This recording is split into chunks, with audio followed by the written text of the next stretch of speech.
বিদ্রোহী কবি কাজী নজরুল ইসলামের লেখা অন্যতম একটি জনপ্রিয় ও ব্যঙ্গাত্মক একাঙ্ক নাটক হল বিলাতি ঘোড়ার বাচ্চা। এই নাটকের মূল বিষয়বস্তু হল ব্রিটিশ বা বিলাতি সংস্কৃতির অন্ধ অনুকরণ এবং সেই সময় নব্য শিক্ষিত এবং উচ্চাকাঙ্ক্ষী বাঙালি পরিবারে হাস্যকর আচরণকে তীব্র ব্যঙ্গের মাধ্যমে ফুটিয়ে তোলা। নাটকটির সাময়িক সমাজচিত্র হল বিংশ শতাব্দীর শুরুর দিকে ব্রিটিশ আমলে শিক্ষিত সমাজের একাংশের মধ্যে যে ইংরেজ প্রীতি বা সাহেবিয়ানা অন্ধভাবে ঢুকে পড়েছিল, নজরুল অত্যন্ত সূক্ষ্ম ও তীক্ষ্ণ লেখনীর মাধ্যমে সেই সামাজিক ব্যাধিটি এই নাটকে তুলে ধরেছেন। নাটকটির বিষয়বস্তুর সংক্ষিপ্ত রূপ সম্পর্কে একটু জানিয়ে দিই। এখানে অন্ধ বিলাতি প্রীতি ও তোষামোদ দেখানো হয়েছে। অর্থাৎ নাটকের মূল চরিত্র অর্থাৎ যিনি স্বামী, তিনি নিজের দেশীয় সংস্কৃতি ও ঐতিহ্যের প্রতি সম্পূর্ণ উদাসীন। তার সবটুকু ভক্তি ও আগ্রহ ইংরেজ ও তাদের জীবনযাত্রার প্রতি। সে নিজেকে বিলাতি ভাবতেই বেশি পছন্দ করে। এখানে সন্তানের নামকরণ ও আভিজাত্য দর্শন যেটা বোঝানো হয়েছে, সেখানে সবচেয়ে হাস্যকর দিকটি ফুটে ওঠে তার নবজাতক সন্তানের নামকরণের মধ্য দিয়ে। নিজের আত্মসম্মান বিসর্জন দিয়ে সে তার সন্তানের নাম রাখে ওম নমস্তে শ্রী বিলাতি অশ্ব সাহেব, অর্থাৎ বিলাতি ঘোড়ার বাচ্চা। এর মাধ্যমে ব্রিটিশ প্রভুদের প্রতি তার দাসসুলভ মানসিকতা ও অন্ধভক্তিকে ব্যঙ্গ করা হয়েছে। এখানে স্বামী স্ত্রীর দ্বন্দ্ব ও হাস্যরস ফুটিয়ে তোলা হয়েছে ঠিক এইভাবে। সন্তানের এই উদ্ভট ও অপমানজনক নাম নিয়ে স্বামী এবং স্ত্রীর মধ্যে তীব্র মতবিরোধ ও ঝগড়া শুরু হয়। স্ত্রীর ঘোর বিরোধিতা করলেও স্বামী নিজের সিদ্ধান্তে অটল থাকে, যা নাটকে চরম হাস্যরসের সৃষ্টি করে। এখন আপনাদের সামনে নাটকটি শুরু হতে চলেছে। নাম বিলাতি ঘোড়ার বাচ্চা, কাজী নজরুল ইসলাম। স্বামী, স্ত্রী এবং শিশুর ভূমিকায় সুচিস্মিতা রায়চৌধুরী।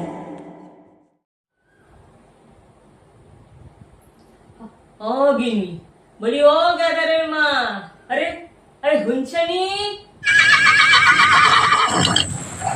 দাদা রে, সুইটাই রে সুইটাই, আরে ঘরে ঘোড়া ঢুকছে।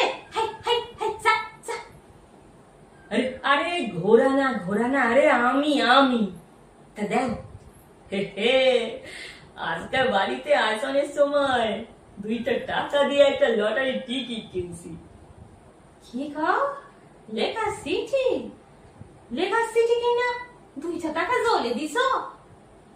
না রে, আমার পোড়া কপাল। আরে লেখা চিঠি না, লটারির টিকিট। বিলাতের ময়দানে ঘোড় দৌড় হইব, এই টিকিটের যে ঘোড়া হে যদি ফার্স্ট হয় তবে আমি 50,000 টাকা পাবো। 50,000 টাকা?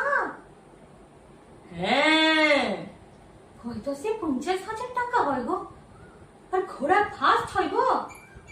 ও বিলাতের ঘোড়া বুঝি স্কুলে পড়ে? আমার পোড়া কপাল। আরে ঘোড়া স্কুলে পড়বো কেন?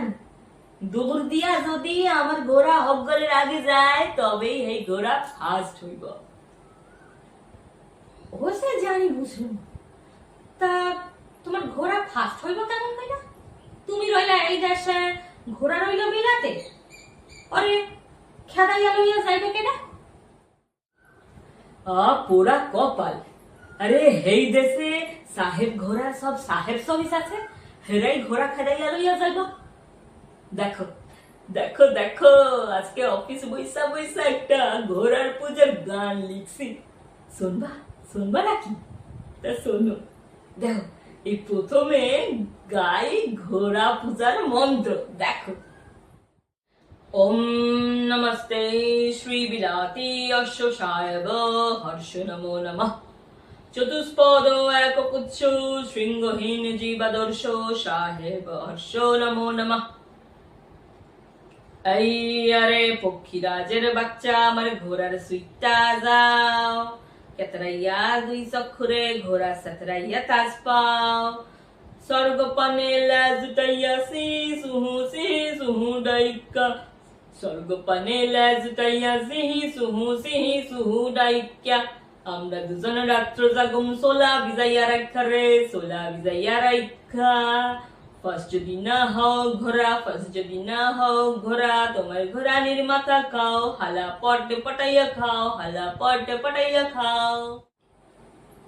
দাও, ঘোড়ার টাকা পাইলে আমি 100 ভরি সোনা দিয়া গহনা গড়াম। কি কও?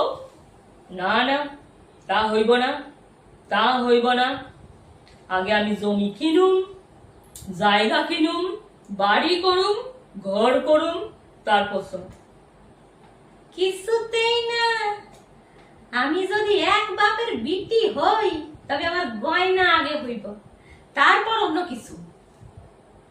কিছুতেই না আমি যদি এক বাপের বেটা হই তবে এক লাঠি দিয়া তোমার মাথা ভাঙ্গা।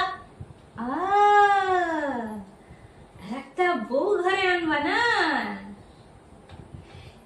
এই তোমার লেখা চিঠি রইলো আমার আঁচলে বাঁধা। ওরে উনানে দিয়া পুরাইয়া ছাই ভস্ম কইরা 2 পা দিয়া মারাইয়া দাও ভালো হইব না টিকিট দাও শিগগির টিকিট দাও। মা গো, বাবা গেছি গো। কে আছো? কোথায় আছো গো? দৌড় দিয়ে আও গো। ও গো, মাইরা পালাইল গো। ওরে গেদাই রে, সুইটাই ওরে তোর বাপের বিলাতি ঘোড়ার ভূতে পাইছে রে,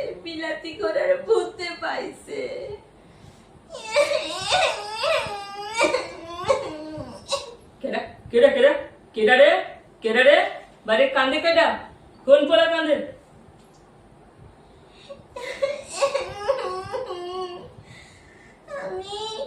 আমি বিলাতি ঘোড়ার বাচ্চা গেদাইরা। ও, ঘোড়ার বাচ্চা।